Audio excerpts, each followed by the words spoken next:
La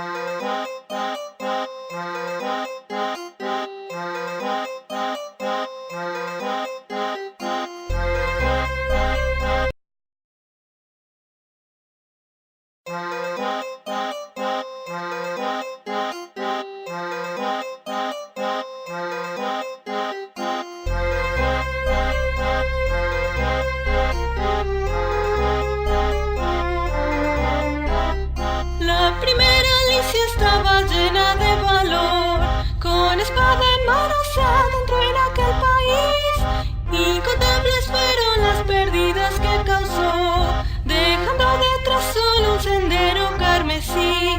Esa Alicia en el bosque se perdió, en castigo a sus pecados encerrada se quedó. Árboles cubrieron toda forma de escapar, nadie sabe si vivió o murió, ¿dónde estará?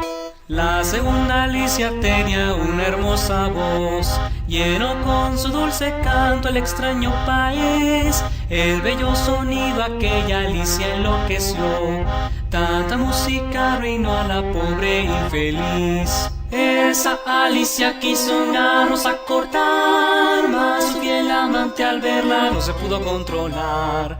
Florecieron en su pecho rosas carmesí, qué tragedia amar y estar destinada a morir.